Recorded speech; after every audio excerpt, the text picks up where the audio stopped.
Hey everyone, if you're cramming for your medical exams, you are in exactly the right place. Over the next few minutes, we're going to tear through everything you absolutely need to know about the mumps virus.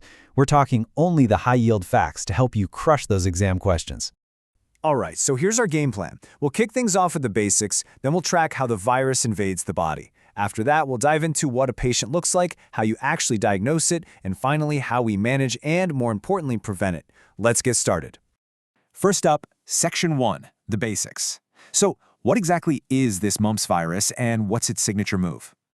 Okay, the number one thing to burn into your brain about mumps is that it loves glands, especially the parotid glands.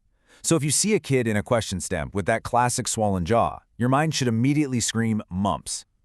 But, and this is a big but, don't forget it can also go after the nervous system and the gonads, and that's where the really serious complications come in. Now for Section 2, the path of invasion.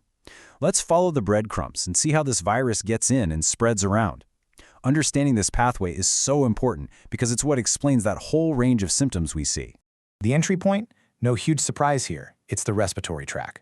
We're talking droplets, saliva, contaminated surfaces. You know the drill. This is exactly why it can spread like wildfire in close quarters, like schools or dorms. It is super contagious. Okay, exam tip time. For the pathogenesis, you need a way to remember the steps quickly. Just think, mumps really loves visiting glands. It gets into the respiratory mucosa, spreads to the local lymph nodes, causes viremia when it hits the blood, and then boom, it travels to all its favorite glandular tissues. And where exactly does it like to visit? Well, here is another fantastic mnemonic for your exams. Mumps makes your pom-poms swell. This is your cheat code for the key targets: parotids, orchids, meninges, pancreas, ovaries, and mammary glands. Seriously, lock this one in. All right, Section 3, the clinical picture. We know where the virus goes, so what does the infection actually look like in a real person? Let's talk signs, symptoms, and the nasty stuff that can happen. First thing to notice is this long incubation period. We're talking about 3 weeks on average. From an epidemiology standpoint, that's a huge deal. It means someone could be walking around spreading the virus for weeks before they even feel a little bit sick.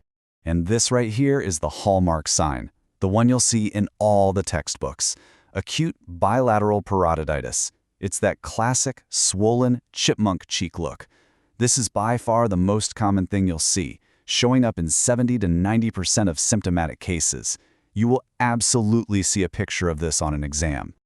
Okay, quick pop quiz. This is a classic exam question, tying the virus to a very specific group of patients. So, think back to our pom-poms mnemonic. What's the most common manifestation of mumps in post-pubertal guys? And the answer is Orchitis, inflammation of the testes. It affects a pretty significant number, 15 to 30% of postpubertal males with mumps. Now, the key exam pearl here is that it's usually just on one side, which means infertility, thankfully, is rare. Also, don't sleep on aseptic meningitis. Even though it's usually self-limiting, it can cause permanent deafness. This table right here is pure gold. On to Section 4, diagnosis. You've got your clinical suspicion. Now, how do you prove it in the lab? For your practicals and multiple choice questions, knowing the best specimen to collect is crucial, and the most ideal is a buccal or oral swab. Here's a little pro tip for you. Gently massage the parotid gland for about 30 seconds before you go in for the swab. It really helps increase the viral yield. So, you've got your sample. Now what? Well, you've got a couple of options. You could do antigen detection, which is super fast, but not the most sensitive. Or you could try to grow the virus in a cell culture. That's much more sensitive, but it is slow, like 1 to 2 weeks slow. It's that classic trade-off between speed and accuracy. But from modern diagnostics, you really need to know about these two. ELISA is the go-to for looking at serum antibodies, and it's great because it's highly specific. But the real MVP, the gold standard, is RT-PCR. It is incredibly sensitive and specific because it detects the viral RNA directly. This is the definitive test. Moving on to Section 5, treatment. Your patient has confirmed a mumps, so what's the management plan? What do you do? Okay, this is an absolutely critical takeaway for your exams and for your future practice. There is no specific antiviral for mumps. Zero. Treatment is purely supportive and symptomatic. Now, mumps immunoglobulin does exist, but it's not effective, and so it is not recommended. It's all about making the patient comfortable.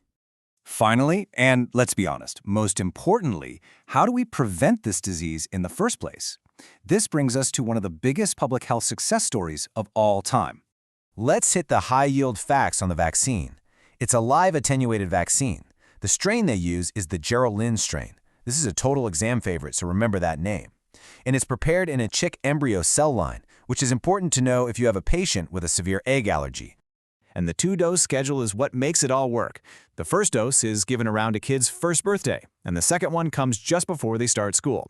It's this 1-2 punch that provides that solid, long-term community protection. And the result of that 2-dose schedule? An incredible 88% efficacy rate. That is just a phenomenal success for a public health intervention, and it's exactly why mumps has become so rare. Now here's the core immunological principle that makes all of this possible. Whether you get it from a natural infection or from the vaccine, one good attack pretty much gives you lifelong immunity. That's a very powerful concept. So let's bring it all home. We've got lifelong immunity, a really effective vaccine, and a virus that only infects humans. It has all the classic hallmarks of a disease that we could potentially eradicate, right? So the final thought I'll leave you with is, what do you think is standing in the way? Something to chew on as you finish your studies.